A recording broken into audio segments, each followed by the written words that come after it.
সাইয়েদনা ওমর ফারুক রাদিয়াল্লাহু আনহু তিনি এশার নামাজ পড়ালেন। নামাজ পড়ে স্ত্রীর কাছে এসে বলছেন, স্ত্রী তুমি তোমার বিশাল দায়িত্ব পালন করো, আমি কাউকে ভয় পাই না, দুনিয়াতে কোনো মানুষকে ভয় পাই না, খালি তোমারে ভয় পাই। বউরে ভয় পান না? এখন আস্তে আস্তে কয়, এই বউকে ভয় পান না? হ্যাঁ, তো সংসার হবে না তো। এখন আবার ঠিক কয়, ঠিক কিনা বলেন? বউ যদি কিয়ামতের দিন যদি আমার আপনার বিরুদ্ধে দাঁড়িয়ে যায়, আপনার বউ আপনার বিরুদ্ধে, আমার বউ আমার বিরুদ্ধে যদি দাঁড়িয়ে যায়, উপায় নাই। রাসূল বলেছেন, যে স্ত্রী বলবে আমার স্বামী ভালো, আল্লাহ বলছেন সেই বান্দা আমার কাছে ভালো। কিন্তু আলেমরা কিন্তু পালায়নি, পালাতে পারে না। আলেমরা দেশকে ভালোবাসে, দেশের মানুষকে ভালোবাসে, দেশের স্বাধীনতাকে বিশ্বাস করে, সার্বভৌমত্বকে টিকে রাখতে চায়, এই দেশের মানুষকে প্রাণ দিয়ে ভালোবাসে। সম্মানিত ভাইরা, আলেমরা পালায় না। আল্লামা সাঈদী রাহিমাহুল্লাহ, তার সঙ্গে আমার 2009 সালে একই বছর হজ করার সুযোগ হয়েছে। 2009 সাল। ওনাকে বলা হলো, আপনি দেশে না ফিরলেই ভালো হয়। কেন? ট্রাইব্যুনাল গঠন হচ্ছে, মামলা হবে, রায় হবে, জেল খাটতে হবে, অনেক কিছু। তিনি বললেন, জবাব দিতে নিয়ে বললেন, আমার দেশের জনগণ, আমার কর্মী জেল খাটবে আর আমি বিদেশে আরামে থাকবো? অসম্ভব।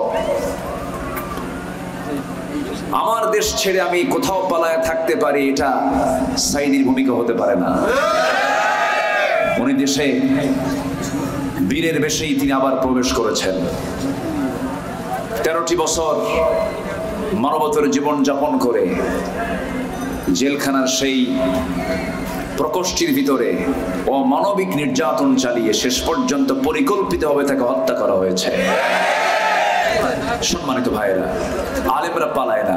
হাসিনা কি করল? আসতে কয়, হাসিনা পালাইছে। পালায় কারা? যারা চোর, ঠিক কিনা?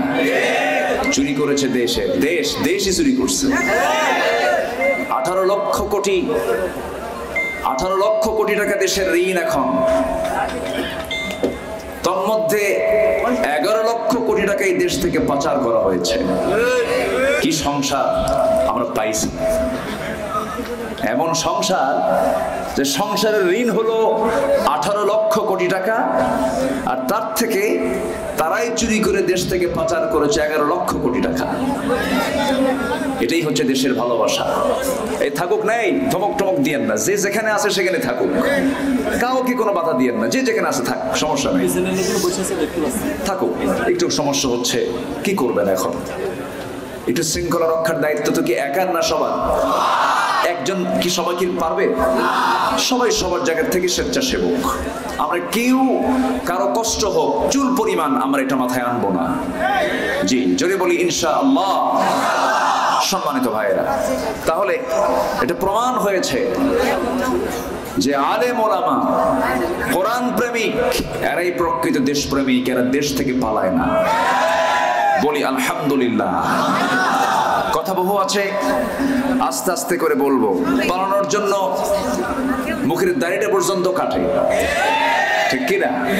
তাও দেশের কয় নাম্বার ধনী? বলেন কয় নাম্বার? কাইটা সফান সফা, সফান সফা। মাথার চুল ছিল সাদা, ওটা বানাইছে কালো, বুঝেন না? তাহলে ধর্মের ব্যবসা আলেমরা করে না ওরা করে? এতদিন দাড়ি ছিল কি ওটা রাসূলের সুন্নাত দাড়ি না ধোঁকাবাজির দাড়ি? বুঝতে হবে। সব মুখোশ উন্মোচন হচ্ছে আস্তে আস্তে। যুব সমাজের রক্ত ঝরেছে বাংলার জমিনে, এই রক্ত বৃথা যাবে না তো? বলি ইনশাআল্লাহ। জোরে বলি ইনশাআল্লাহ। আল্লাহ আছেন না নাই? ছিলেন, আছেন, থাকবেন। চোররা থাকবে না, ডাকাত থাকবে না, কেউ টিকবে না, জালিম টিকে নাই, এরাও টিকবে না। সম্মানিত ভাইয়েরা, অনেক কথা আছে। আমি যেখান থেকে তেলাওয়াত করেছি সেই তেলাওয়াতের মূল সেই তেলাওয়াতকৃত আয়াতের দিকে আস্তে আস্তে চলে যাচ্ছি। রাসূলকে লক্ষ্য করে আল্লাহ তাআলা কিছু কথা বলছেন। রাসূলের সঙ্গে কথোপকথন হচ্ছে কার? কোরআন নাজিল করেছেন কে? কার উপরে? কার উপরে? তাহলে কত সুন্দর কথা। কোরআন নাজিল করলেন আল্লাহ যার উপরে, এই দুজনের কনভারসেশন হচ্ছে, কথোপকথন হচ্ছে। এই কথোপকথনগুলো আমরা একটু শুনি, একটু মনোযোগ দিতে হবে, একটু প্রাণ আনতে হবে, ধৈর্য আনতে হবে। যদি নাও বুঝি বসে থাকলেও সব পাওয়া যাবে। বলি আলহামদুলিল্লাহ। এটা এমন জায়গা যে জায়গায় বসলে গুনাহ মাফ হয়, আমল নামায় সব প্লাস হয়ে যায়। জোরে বলি সুবহানাল্লাহ। এটা কিসের বদৌলতে? কিসের বদৌলতে? কোরআন নাজিল হয়েছে কোন মাসে? বলেন কোন মাসে? কোন রাতে? কোন রাতে? কে নাজিল করেছেন? কত বছরে? বলেন কত বছরে? 23 বছরে। কার উপরে? মুহাম্মদ সাল্লাল্লাহু। কয় জায়গায় নাজিল হয়েছে? বলেন। 2 জায়গায়। বলেন কয় জায়গায়? একটা মক্কা আর এটা কোথায়? মদিনা। আমি যে প্রশ্নগুলো করছি মনে হয় রাগ করতেছেন, এটা জানার দরকার আছে না নাই? 2 জায়গায় নাজিল হয়েছে। আল্লাহ রাব্বুল আলামিন এই পৃথিবীতে বান্দার জন্য যা কিছু দিয়েছেন, এই বিশাল বিস্তৃত জমিন, বিশাল এই সুপ্রশস্ত জমিন, বিস্তৃত আকাশ, যা আমাদের চোখে কুলায় না, চোখ দিয়ে সবকিছু দেখতে পাই না আমরা। সমুদ্র জগতের অথই জলরাশি, যা আমরা সব চোখ দিয়ে দেখতে পাই না, কত মাখলুকাত তিনি সৃষ্টি করেছেন। এই পৃথিবীতে যত আশ্চর্যজনক সৃষ্টি আল্লাহর আছে, এর মধ্যে সবচেয়ে আশ্চর্যজনক আল্লাহর পক্ষ থেকে বান্দার জন্য হলো এই কোরআনে কারীম। জোরে বলি সুবহানাল্লাহ। কোরআন কোনো মাখলুক নয়। কোরআন ছাড়া পৃথিবীতে চোখে যা পড়ে সব মাখলুক। আকাশ মখলুক, জমিন মখলুক, সূর্য মখলুক, সাত সমুদ্রের যত প্রাণীকুল আছে সব মখলুক। সমস্ত কিছু আল্লাহর সৃষ্টি। সৃষ্টি যার ধ্বংস আছে তার, কিন্তু কোরআন তো কোনো সৃষ্টি নয়। কোরআন হলো গায়রে মখলুক, কারণ কোরআন সরাসরি একমাত্র কার কথা? আল্লাহর কথা। আল্লাহ রাব্বুল আলামিন এমন কোন বিষয় নাই, এমন কোন সাবজেক্ট নাই যে সাবজেক্ট নিয়ে আল্লাহ এখানে আলোচনা বাদ দিয়েছেন। সব কিছু বলে দিয়েছেন। আল্লাহ রাব্বুল আলামিন বান্দার জীবনের জন্য যা কিছু প্রয়োজন সব আয়োজনের মধ্যে করে দিয়েছেন। তিবিয়ানান লিকুল্লি শাই, সব কিছু জানিয়ে দিয়েছেন। এবং এই কোরআনটা নিয়ে যারা থাকবে, কোরআন তেলাওয়াত যারা করবে, কোরআন অনুযায়ী যারা সমাজ চালাবে, কোরআনের পথে যারা চলবে, আল্লাহ রাব্বুল আলামিন তাদের ব্যাপারে বলছেন, ইন্নাল্লাযীনা ইয়াতলুনা কিতাবাল্লাহ ওয়া আকামুস সালাতা ওয়া আনফাকু মিম্মা রাযাকনাহুম সিররাও ওয়া আলানিয়াতান ইয়ারজুনা তিজারাতান লান তাবুর। জোরে বলি আল্লাহু আকবার। আল্লাহ রাব্বুল আলামিন বলেন 3টা কাজ যারা করবে।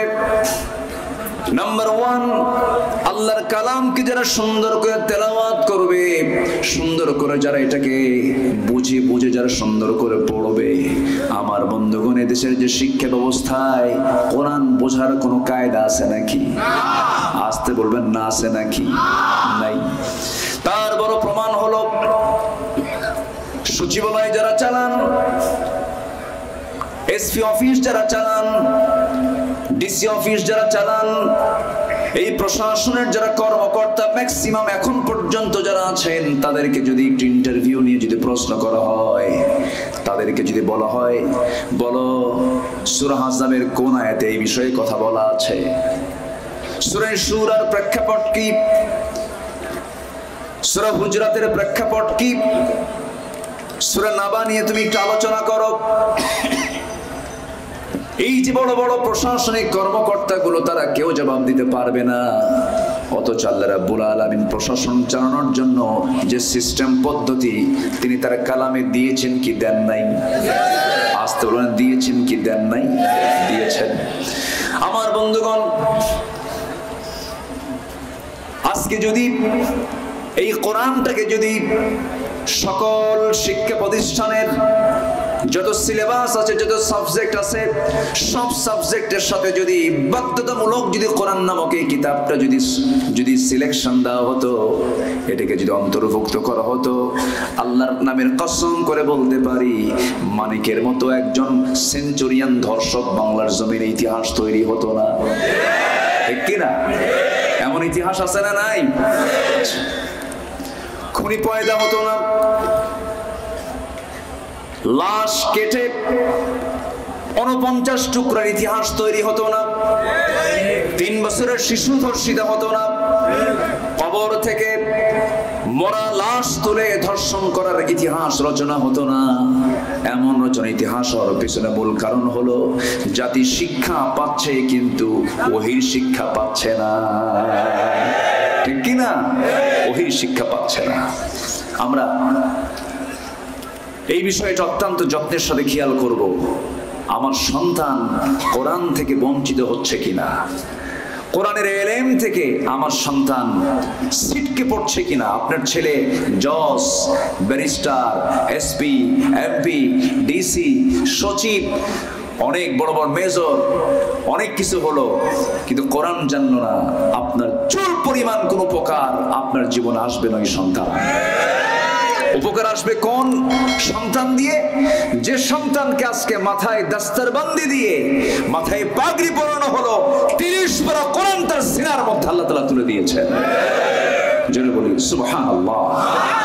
কোরআন কেউ মুখস্থ করতে পারে না, কোরআন মুখস্থ করায় দেন কে? আল্লাহ।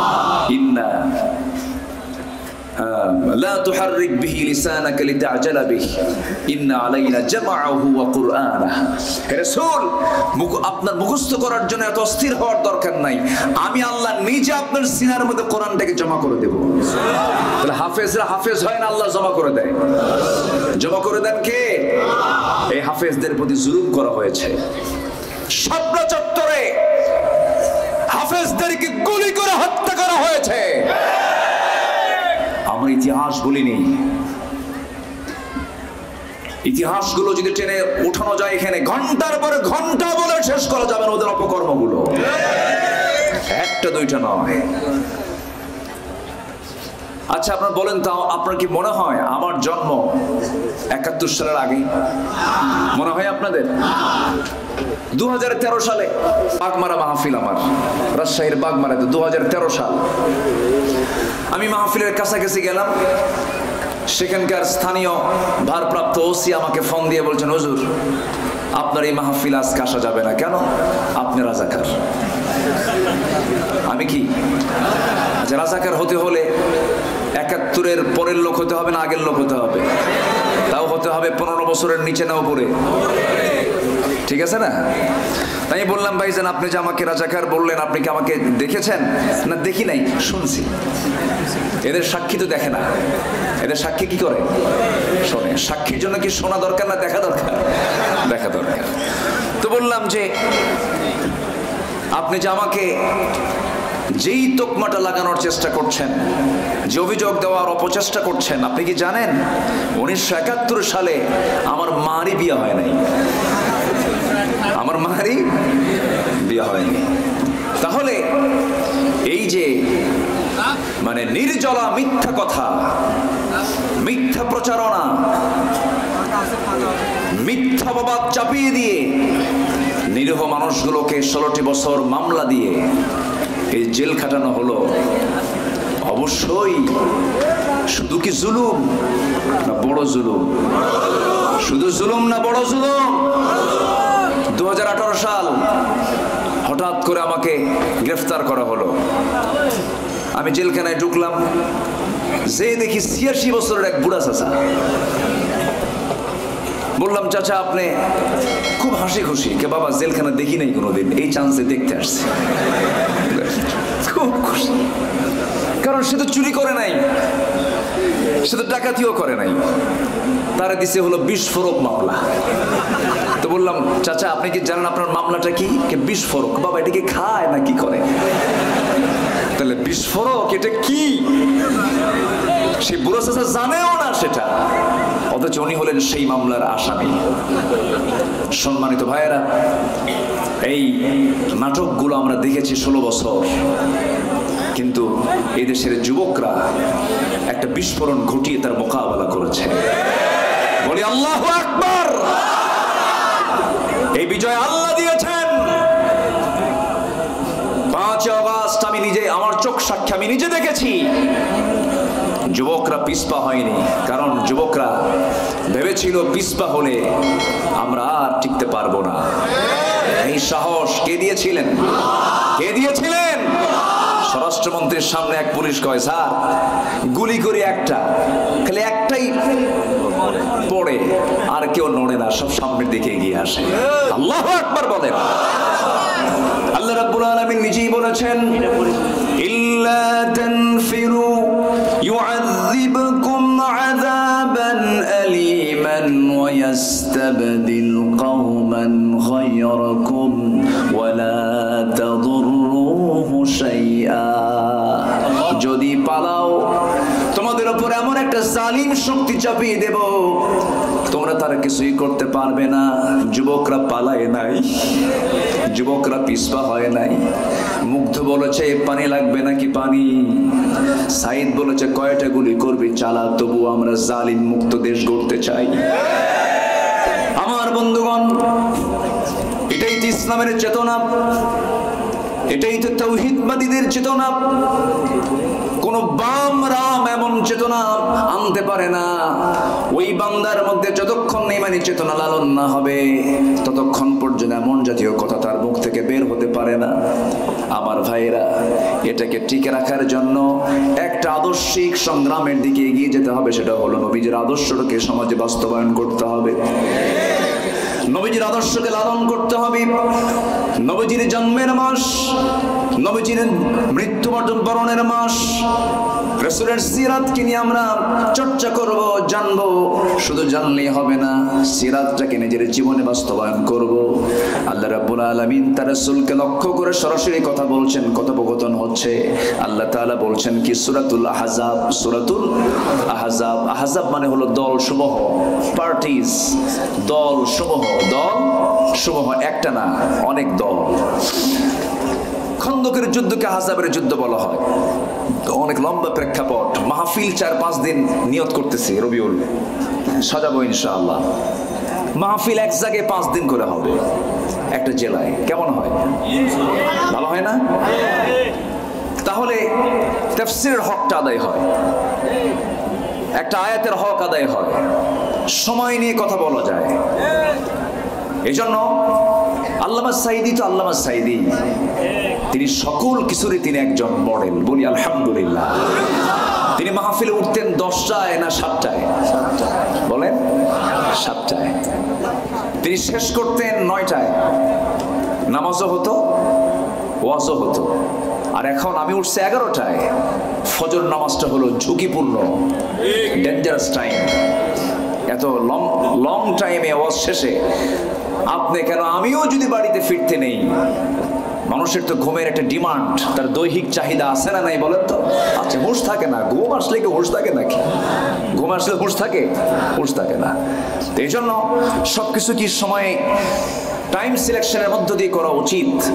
আমরা মাহফিলের এই টাইম সিলেকশন নিয়ে আমরা জাতীয়ভাবে বসেছি। দেখা যাক এই ব্যাপারে আমরা চিন্তা ভাবনা করবো ইনশাআল্লাহ। বলেন ইনশাআল্লাহ। কারণ অসময়ে কথা বলে কোনো লাভ হয় না। এই সময়টা কিন্তু ঘুমের সময়, ক্লান্তি চলে আসছে অনেকের, ঘুম ঘুম ভাব আসছে, আর মনে মনে ভাবতেছে হুজুর শেষ করবে কখন, বাড়ি যাবো কখন, এরকম চিন্তা আসছে। কোনো সমস্যা নাই তো, আজকে আসি তো ইনশাআল্লাহ। সবাই সময় দিচ্ছেন তো? জোরে বলি ইনশাআল্লাহ। বলি আলহামদুলিল্লাহ। মহেশপুর বহু আগে এসেছে 2012 সালে, এর পরে আর আসতে পারিনি, মাহফিল অনুমতি দেয় না। সম্মানিত ভাইয়েরা, সেদিন এক ডিএসি আমার ফোন দিয়ে হুজুর আমার একটু দেখেন, আমার ফোন দিয়ে কয়। আমি বললাম আপনি ডিএসি মানুষ, আপনার আমি কি দেখবো, আপনি তো পাওয়ার। না হুজুর, আমরা পাওয়ারলেস।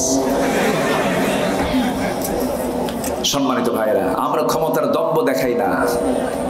ক্ষমতার দম্ভ, টাকার অহংকার, ক্ষমতার অহংকার দেখাই হলো শয়তানের দলের লোকেরা। আমাদের নীতি হলো প্রতিশোধ না ক্ষমা, প্রতিশোধ না ক্ষমা। রাসূল ক্ষমা করে দিয়েছেন, কিন্তু সবাইকে ক্ষমা করেননি। কিন্তু রাসূল মক্কা বিজয় যখন হলো, রাসূল মক্কায় ঢুকলেন, বললেন সবাইকে মাফ করলাম এক্সেপ্ট 17%। 17 জনকে কোনো ক্ষমা করা হবে এমন চিহ্নিত অপরাধী আমার দেশে আছে না নাই? ওদের কোনো ক্ষমা নাই, ওদের কোনো ক্ষমা নাই। একজন দাড়ি কেটে পালায়, আরেকজন দাড়ি রেখে পালায়। চিনতেছেন না? মানে মুখে দাড়ি নিয়ে পালাতে চাইলো, তাও তো হলো না। যাই হোক, আল্লাহ তাআলা তার রাসূলকে কি বলছেন দেখেন। আমরা কোরআনের আলোকে রাসূলের 15টা চরিত্র আজকে শিখে যাব। কয়টা চরিত্র শিখে যাব আজকে বলেন তো? 15টা চরিত্র শিখে যাব। আমল না করার নিয়তে না করার নিয়তে? করার নিয়তে। জোরে বলি ইনশাআল্লাহ। একটু কান লেগে শুনবেন, কথাগুলো খুব দামি কথা। আমি আব্দুল্লাহ আমিন, আমার কথা না। কার কথা? এই কথাগুলো যদি কেউ শুনতে মাহরুম হন, আমি ভাববো উনি পোড়া কপাল। একটু মনোযোগ দিয়ে শোনেন, একটু মনোযোগ দিতে হবে। আল্লাহ রাব্বুল আলামিন তার রাসূলকে লক্ষ্য করে বলছেন, ইয়া আইয়ুহান নাবিয়্যু ইন্না আরসালনাকা শাহিদান ওয়া মুবাশশিরান ওয়া নাযীরান ওয়া দা'iয়ান ইলা আল্লাহি বিইذনিহি ওয়া সিরাজান মুনীরা। জোরে বলুন আল্লাহু আকবার। হে নবী, আমি আপনাকে পাঠিয়েছি দুনিয়াতে, সাক্ষী করে পাঠিয়েছি, সুসংবাদদাতা হিসেবে পাঠিয়েছি, পৃথিবী প্রদর্শনকারী হিসেবে পাঠিয়েছি, দাঈ হিসেবে পাঠিয়েছি। আপনাকে প্রদীপ্ত সূর্যের মতো জ্যোতি করে, আলো করে পাঠিয়ে দিয়েছি। আপনার অনেকগুলো দায়িত্ব আছে, আপনার অনেকগুলো কাজ আছে। আপনি মুমিনদেরকে কালেমার দাওয়াত দিবেন, আপনি বান্দাদেরকে দ্বীনের দাওয়াত দিবেন। এই দিনের দাওয়াত দিতে নিয়ে মানবীয় কিছু চরিত্র দরকার, কিছু গুণ দরকার, যে গুণগুলো আল্লাহ তাআলা রাসূলের মধ্যে 16 আনাই দিয়েছিলেন, 100% দিয়েছিলেন। এই পৃথিবীতে চারিত্রিক সনদ একজন ব্যক্তিকে আল্লাহ নিজে দিয়েছেন, তিনি হচ্ছেন মুহাম্মদ সাল্লাল্লাহু আলাইহি ওয়াসাল্লাম। দুনিয়ার কোন একাডেমি দেয় নাই, দুনিয়ার কোন ইনস্টিটিউট দেয় নাই। আল্লাহ নিজের রাসূলকে চারিত্রিক সনদ দিয়ে, ক্যারেক্টার সার্টিফিকেট জানিয়ে দিয়ে বলছেন, হে রাসূল, আপনাকে পাগল বলছে, আপনাকে উম্মাদ বলছে, আপনাকে লেসকাটা বলছে, আপনাকে গণক বলছে, আপনি ওই সমস্ত কথার পাত্তাই দিবেন না। আমি আল্লাহ আপনাকে জানায়া দিচ্ছি, নুন ওয়াল কলামি ওয়া মা ইয়াসতুরুনা মা আনতা বিনি'মাতি রাব্বিকা বিমাজনুন ওয়া ইন্না লাকা লাআজরান গায়রা মামনুন ওয়া ইন্নাকা লাআলা খুলুকিন আযীম। জোরে বলুন আল্লাহু আকবার। আপনাকে যে যা বলে বলুক, চুল পরিমাণ মনক্ষুণ্ণ হবেন না। আমি আপনাকে চারিত্রিক সনদ দিয়ে দিলাম, আপনি সীমাহীন চরিত্রের আধার। যেরকম সুবহানাল্লাহ, যে চরিত্রে কোনো সীমা নাই, সীমাহীন চরিত্রে আপনি আধার। আমি আপনাকে গোটা মানব জাতির জন্য উসওয়ায়ে হাসানা করেছি। লাকাদ কানা লাকুম ফি রাসূলিল্লাহি উসওয়াতুন হাসানাহ লিমান কানা ইয়ারজুল্লাহা ওয়াল ইয়াওমাল আখির ওয়া যাকারাল্লাহা কাসীরা। জোরে বলুন আল্লাহু আকবার। সূরাতুল আহজাব আয়াত নাম্বার 21, আল্লাহ রাব্বুল আলামিন বান্দার জন্য উসওয়ায়ে হাসানা, উত্তম আদর্শের বাস্তব নমুনা কাউকে বানান না, একজন ব্যক্তিকে সিলেকশন দিয়েছেন, তিনি হচ্ছেন মুহাম্মদ সাল্লাল্লাহু আলাইহি ওয়াসাল্লাম। আমার নবীর জীবনে একমাত্র এটা রেকর্ড, যেই ব্যক্তির জীবনে মুখ থেকে অযাচিত একটা মিথ্যা কথা কখনো বের হয় নাই, কৌতুক করেও মিথ্যা বলেন নাই, যেই লোকটা পৃথিবীতে একজন, তিনি হচ্ছেন মুহাম্মদ সাল্লাল্লাহু আলাইহি ওয়াসাল্লাম। এক নম্বর গুণ হলো তিনি ছিলেন সত্যবাদী। কি ছিলেন? সত্যবাদী, যার আরবি হলো as-সাদিক আল-আমিন। আমার নবীর অপর নাম কি ছিল? আল আমিন। তাকে আল আমিন বলে ডাকতো সবাই। কাফেররাও তার এই প্রশংসা করেছে। নবীজি হিজরতের রাতে লুকোচুরি করে ঘর থেকে যখন বের হলেন, নবীজি তার বিছানায় একজনকে রেখে আসছিলেন। সেই রেখে যাওয়া লোকটির নাম কি বলেন? কি সুন্দর জানে, তাই না? তাহলে ওয়াজ করে লাভ কি? বলবো বলবো সিরাতের মাস তো একটু বলা দরকার। এক একজন এক একটা ভাষায় বলে, তো এই জন্য সবার কথা শুনতে ভালো লাগে। যারা আমি মনে করি যারা কথা বলে, যেরকম এই কুষ্টিয়া, চুয়াডাঙ্গা, মেহেরপুর, যশোর এই এলাকার একজন স্বনামধন্য, আমার স্নেহধন্য, আমার অনুজ আমির হামজা, আলহামদুলিল্লাহ বলেন, এমন সুন্দর করে কথা বলে, এই এলাকার লোকাল ভাষায় কথা বলে, বুঝেছে? এটা টান মেরে কথা বলে, খুব ভালো লাগে। কি সুন্দর তার বাচন ভঙ্গি, কি সুন্দর তার হাস্যরস দিয়ে, সুন্দর মেসাল দিয়ে কথাগুলো বলেন। এক একটা ফুলের এক একটা ঘ্রাণ কে দিয়েছেন? আসতে বলবেন না, কে দিয়েছেন? আল্লাহ তুমি আমির হামজার জেহেন জওয়ানকে তুমি আল্লাহ ইসলামের জন্য কবুল করো। জোরে বলি আল্লাহুম্মা আমিন। আমার একদিন বলে, ভাই আপনার ওয়াজের তো খুব ভক্ত। কে? আমার বউ। আপনার বউ আমার ভক্ত, এটা কেমন কথা? কেন? বলে যে আপনার ভাষা, আপনার বাচন ভঙ্গি, আপনার ভাষার শব্দগুলো অত্যন্ত স্পষ্ট, সুন্দর। আমার তো এত সুন্দর হয় না। তা আমি বললাম, আপনার সৌন্দর্য আলাদা, তবে হ্যাঁ আমির হামজার কথার সৌন্দর্য হচ্ছে তার মাতৃভাষা, জন্মস্থানের ভাষা দিয়ে, এটাই তার সৌন্দর্য বৃদ্ধি করে দিয়েছে। বলি আলহামদুলিল্লাহ।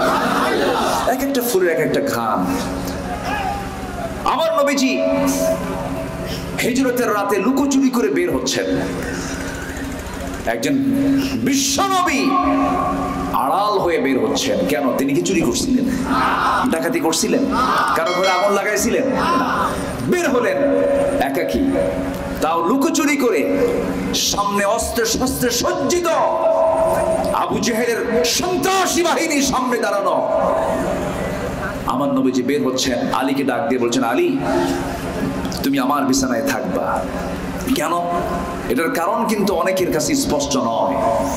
কারণটা কি? কেন তারা বিছানায় আলীকে রাসূল রেখে যাচ্ছেন? এর কারণ কি জানেন? এর কারণ হলো, আলী খাতা কলম নাও, এই মক্কার কুরাইশদের কিছু আমানত, কিছু টাকা পয়সা আমাকে ব্যাংক মনে করে, আমাকে আল আমিন মনে করে, আমাকে সত্যবাদী মনে করে, এদের কিছু টাকা পয়সা আমার কাছে এরা গচ্ছিত রেখেছিল। আমি এদেরকে যদি না বুঝাইয়া দিয়ে যাই, আমার নামটা উল্টা হয়ে যাবে, আল আমিন আর থাকবে না। আমাকে তারা প্রতারক মনে করবে, ধোঁকাবাজ মনে করবে। অতএব আমি চলে যাচ্ছি, আমার শত্রুদের সম্পদ আগামীকাল সকাল হলেই আমানত মনে করে সবার হাতে হাতে পৌঁছায় দিবা। একটু আসতে বলি সুবহানাল্লাহ। কি চরিত্র! শত্রুদের সম্পদ রাসূল নিয়ে যাচ্ছেন না ফেরত দিয়ে যাচ্ছেন? এর নাম হচ্ছে সত্যবাদিতা, আমানতদারিতা। আমার ভাইয়েরা, কারণ আল্লাহ রাব্বুল আলামিন বলেছেন, ইয়া আইয়ুহাল্লাযীনা আমানুত্তাকুল্লাহা ওয়া কুলু কাওলান সাদীদা ইউসলিহ লাকুম আ'মালাকুম ওয়া ইয়াগফির লাকুম যুনুবাকুম ওয়া মান ইউতি'ইল্লাহা ওয়া রাসূলাহু ফাকাদ ফাযা ফাওজান আযীমা। জোরে বলুন আল্লাহু আকবার। আমার কাছে মনে হয় কি জানেন, এই যে আমি আয়াতটা বললাম, সেই দিনে আমি সফল মনে করব যেদিন বক্তার আয়াত তেলাওয়াতের সঙ্গে সঙ্গে প্রত্যেকটা শ্রোতা সেই আয়াতগুলো পড়তে পারবে। ঠিক কিনা? আমরা এমন একটা দেশ করতে চাই, জোরে বলি ইনশাআল্লাহ। প্রত্যেকটা শ্রোতা বক্তার তেলাওয়াতের সঙ্গে সঙ্গে স্পিকারের তেলাওয়াতের সঙ্গে সঙ্গে সব শ্রোতাগুলোর সাথে সাথে তেলাওয়াত করতে পারবে, এটার কিছু চিত্র আমি নোয়াখালীতে পাই, লক্ষ্মীপুরে পাই, কারণ সেখানে ঘরে ঘরে আলেম ওলামা হাফেজ কোরআন। আল্লাহ তাআলা চুয়াডাঙ্গাকে, আল্লাহ তাআলা ঝিনাইদহকে কবুল করুন, আমিন। জোরে বলি আমিন, আরো জোরে আমিন। যত আয়াত বেশি হবে মাহফিলের বরকত তত বেশি হবে। একটু কান লাগান, এটা সূরাতুল আহজাব। আল্লাহ রাব্বুল আলামিন বলছেন, ইমানদারেরা তোমরা আল্লাহকে ভয় করো, যখন কোনো কথা বলতে যাবে সোজা সাপটা সত্য কথা বলবে, মিথ্যার ধারে পাশে যাবে না। আমার বন্ধুগণ, আজ পর্যন্ত 54 বছর এই দেশ 71 থেকে 2024 53 54 বছর চলছে। এই দেশে যত শাসক এসেছিল প্রত্যেকটা শাসকের মুখ থেকে হাসা কথা না মিছা কথা? বলেন বলেন বলেন, সবাই বলেন বলেন বলেন, হাসা না মিছা? ধোঁকাবাজি। কেউ বাবা নিয়ে ব্যস্ত, বাবার ব্যবসা, ঠিক কিনা? ডক্টর ইউনূসকে প্রশ্ন করা হলো, বঙ্গবন্ধুর মুরালগুলো, মূর্তিগুলোকে কেন ভাঙ্গা হচ্ছে, গভর্নমেন্ট কি করছে? ডক্টর ইউনূস বললেন, এই প্রশ্ন আমাকে না করে তার মেয়ে কি প্রশ্ন করেন, ঠিক কিনা? কেন করা হচ্ছে? সম্মানিত বন্ধুগণ, একজন বাবা নিয়ে ব্যস্ত, আরেকজন স্বামী নিয়ে ব্যস্ত। একজনের বাবার দেশ, আরেকজনের স্বামীর দেশ, মাঝখান দিয়ে আমরা শেষ। আমরা কাউকে দেখতে চাই না। আস্তে কোন কেন, আস্তে কোন কেন? একজন খ্যাকশিয়াল আর একজন পাতিশিয়াল, কোনো তফাৎ নাই। মুদ্রার এই পিঠ আর ও পিঠ। কোরআন আছে যেখানে, আমরা আছি। মৌলবাদী বলে আর গালি দিবে কে? কি কথা বলছেন না? আর কি গালি দেওয়ার সুযোগ আছে? রাজাকার শব্দটা তারা ব্যান্ড করেছিল, সেই রাজাকার ব্যান্ডেড শব্দটা হয়ে গেছে ব্র্যান্ড, ঠিক কি না? ব্যান্ড কি হয়েছে? ব্র্যান্ড হয়ে গেছে। আমি কে তুমি কে, ব্যাস। যেটা ব্যান্ড শব্দ সেটা হয়ে গেছে কি? ব্র্যান্ড হয়ে গেছে। কে করে দিয়েছেন? কে করে দিয়েছেন? আল্লাহ করে দিয়েছেন। রাজাকারের নাতিরা দেশ চালাবে? হ্যাঁ, আল্লাহ কি না পারেন? দাম্ভিক, দাম্ভিকতা টেকসই হতে পারে? একমাত্র অহংকার দেখাবেন, একমাত্র কেবলমাত্র তিনি কে? আসতে বলেন, তিনি কে? অতএব 55,000 সোনার বাংলাদেশকে আমরা কোরআনের আলোতে আলোকিত করতে চাই। এর জন্য যদি সামনে প্রয়োজন আরো রক্ত দিতে হয়, জীবন দিতে হয়, সবাইকে দিতে রাজি আছেন? ঝিনাইদহের সেই মানুষদেরকে আমি একটু দেখতে চাই, বুক উঁচু করে, হাত উঁচু করে, আল্লাহর নামের সাক্ষী দিয়ে সবাই প্রমাণ করে দেখা।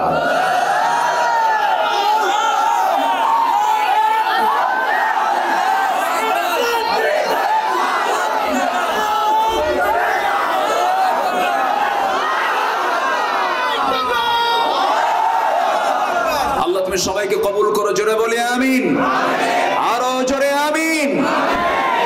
একটা মানুষ এ পর্যন্ত ওঠেন নাই, আমি আল্লাহর শুকরিয়া আদায় করছি, আলহামদুলিল্লাহ। আমি খুবই আনন্দিত আপনাদের ধৈর্য দেখে, আলহামদুলিল্লাহ। 15টা গুণ আমরা শিখে যাব আজকে। 1 নম্বর হলো আমরা কি কথা বলবো? বলেন কি কথা? হুররিকতা ও মুযিকতা, টুকরো টুকরো করুক, আগুনে ভস্ম করে জ্বালিয়ে দিল, সত্য কথা ছাড়া মিথ্যা কথা মুখ থেকে বের করব না। আল্লাহর কসম করে বলি, আল্লাহর ওয়াদা, যে সত্য কথা বলবো আমি তাকে জান্নাতে ঢুকাবো। ফাকাদ ফাযা ফাওজান আযীমা। সূরাতুল আহজাব। আজকে যা তেলাওয়াত করতেছি সূরা আহজাব থেকে তেলাওয়াত করতেছি। এই আগে পরে সব 21 নম্বর আয়াত তেলাওয়াত করলাম, আবার শেষে আবার 33 নম্বর আয়াত তেলাওয়াত করে মিলায় দিলাম, 70 নম্বর আয়াত তেলাওয়াত করে মিলায় দিলাম। এখন আসেন নাম্বার 2, আমানতদারিতা। কি বলেন? আমানা, আমানতদারিতা। আমানতদারিতায় 100% ফুলফিল করেছেন যিনি, মুহাম্মদুর রাসূলুল্লাহ। মুহাম্মদুর রাসূলুল্লাহ। স্বামীর কাছে বউ একটা আমানত। বউ একটা কি? বউকে, বউয়ের খেয়ানত করে এমন স্বামী মনে হয় ঝিনাইদহ নাই, আছে না নাই? খেয়ানতটা কি? বইয়ের সৌন্দর্য দেখার একমাত্র অধিকার কার? একার না সবার? একার না সবার? একাকে? অনেকে চুপ করে আছে। বয়ফ্রেন্ড। এই ভালো করে বলেন বলেন কার? স্বামীর। বয়ফ্রেন্ড কোন শব্দ ইসলামে? গার্লফ্রেন্ড শব্দ কোন ইসলামে? ইসলামে আছে হলো হাজব্যান্ড ওয়াইফ, স্বামী স্ত্রী, ইজাব কবুল কবুল কবুল। এছাড়া কোন সম্পর্ক ইসলামে জাস্ট ফ্রেন্ড আছে না নাই? Just friend. আর কি আছে? বেস্ট ফ্রেন্ড, ক্লাসমেট, বন্ধু বান্ধবী, কত শব্দ, কত কত কি। সম্মানিত ভাইয়েরা, একজন পুরুষের কাছে একজন পরনারী কখনো নিরাপদ হতে পারে না, ঠিক কিনা? বন্ধু কখনো হতে পারে না। এক সময় তার সঙ্গে তার অবশ্যই দৈহিক সম্পর্ক হবেই হবেই হবেই হবেই, ঠিক কিনা? সারাদিন যদি আপনি সিগালকে ডাক দিয়ে সিগাল মুরগি খাইও না, সিগাল কি মুরগি না খেয়ে থাকবে? সিগালের খাবার কি খাবে, ওকে আপনি না বলে পারবেন না। তাহলে বউ হচ্ছে স্বামীর কাছে আমানত। বউ দেখবে একজন, কিন্তু কিছু কিছু লোক আছে বউ ধরেন ম্যারেজ ডেতে ম্যারেজ ডে পালন করে, আছে না? ম্যারেজ ডে পালন করে, আবার ঈদের দিন, বিশেষ দিন, বৈশাখ, তারপরে 31st নাইট, 14ই ফেব্রুয়ারি, আরো কত কি। এই সমস্ত দিন যখন আসে তখন বউটাকে নিয়ে সুন্দর করে আগে হোন্ডায় তোলে। হোন্ডায় তোলে, হোন্ডা হচ্ছে R15 নাকি গাই যুবকরা কত কও? R15। তো ওটার সিট, যে ড্রাইভিং সিটটা হলো উপরে না নিচে? দেখছে, সব জানেও, আমি আর কি কব। আচ্ছা, প্যাসেঞ্জার সিটটা হলো উপরে, মানে ড্রাইভার হলো নিচতলা আর প্যাসেঞ্জার হলো উপরতলা। উপরতলা দেওয়ার উদ্দেশ্য হলো উপরতলায় বউ, নিচতলায় স্বামী। উপরতলায় বউটাকে নিয়ে গোটা ঝিনাইদা করে, আর যাকেই দেখে তাকেই বলে দেখো তো বউটা কেমন। এটা তো আমানত রক্ষা, তাই না? আমানত রক্ষা এটা। আবার সারাদিন এরকম করে ঘোরাঘুরি করে সন্ধ্যার সময় বউটাকে সাজগোজ করায় ফেসবুকে দেবে, সুন্দর করে একখান ছবি তোলে, উলঙ্গ ছবি। উলঙ্গ ছবি তুলে ফেসবুকে পোস্ট দিয়ে বলে, প্রিয় ভাইয়েরা আসুন আমার বউটাকে সবাই জামাতের সাথে দেখি। কিসের সাথে? জামাতের সাথে। তাহলে কি এটা কি আমানত হলো না খেয়ানত হলো? আমানত রক্ষা হলো না খেয়ানত হলো? খেয়ানত হলো। আমার বন্ধুগণ, আমার নবীজি স্ত্রীদের ব্যাপারে কত সচেতন ছিলেন, পরিবারের ব্যাপারে কত সচেতন ছিলেন। আমার নবীজি একদিন রাস্তা দিয়ে যাচ্ছিলেন, হঠাৎ করে ফাতিমা রাদিয়াল্লাহু আনহার একটা অপ্রয়োজনীয় আওয়াজ, একজন নারীর আওয়াজ রাস্তা থেকে শোনা গেল। রাসূল শোনা মাত্রই ভিতরে ঢুকলেন। ভিতরে ঢুকি বলছেন, ফাতিমা শোনো, তুমি একজন নারী মানুষ, আল্লাহ তোমাকে নারী করে পাঠিয়েছেন। তোমার মহিলা কণ্ঠের ভিতরে আল্লাহ রাব্বুল আলামিন পরপুরুষের জন্য আকৃষ্ট দিক দিয়েছেন। মেয়েরা যখন কথা বলবে বড় আওয়াজ না ছোট আওয়াজ? ছোট আওয়াজে কথা বলবে, কিন্তু তোমার কণ্ঠের আওয়াজ আমি রাস্তা পর্যন্ত শুনতে পেয়েছি। এটা আমার জন্য আকাঙ্ক্ষার ছিল না, অনাকাঙ্ক্ষিত ছিল। এটা করা উচিত নয় মা। ফাতিমা রাদিয়াল্লাহু তাআলা বললেন, আব্বাজান চরম ভুল করে ফেলেছে, আর হবে না, আমি আর জোরে কখনো কথা বলবো না। আমার রাসূল একদিন সাহাবে কেরামদের সঙ্গে কথা বলছিলেন, দরজায় দাঁড়ানো, পিছনে দাঁড়ায় আছেন আম্মা জান আয়েশা সিদ্দিকা রাদিয়াল্লাহু তাআলা আনহা। হঠাৎ করে রাসূল লক্ষ্য করে দেখেন কোন সাহাবী নাই, কিন্তু একজন অন্ধ সাহাবী নবীর সঙ্গে দেখা করার জন্য দূর থেকে আসতেছেন। রাসূল বলছেন, আয়েশা আমার সঙ্গে একজন সাহাবী সাক্ষাৎ করতে আসছে, তুমি এখন ভিতরে চলে যাও। আম্মা জান আয়েশা বলছেন, ইয়া রাসূলুল্লাহ, যে সাহাবী আপনার সঙ্গে দেখা করতে আসছে তার তো চোখই নাই, সে তো অন্ধ মানুষ, কোনো সমস্যা তো হওয়ার কথা না। রাসূল বলেন, আয়েশা সাহাবীর চোখ অন্ধ, তোমার চোখ অন্ধ নাকি? যাও ভিতরে চলে যাও। তাহলে বউয়ের আমানত রক্ষা করার দায়িত্ব কার?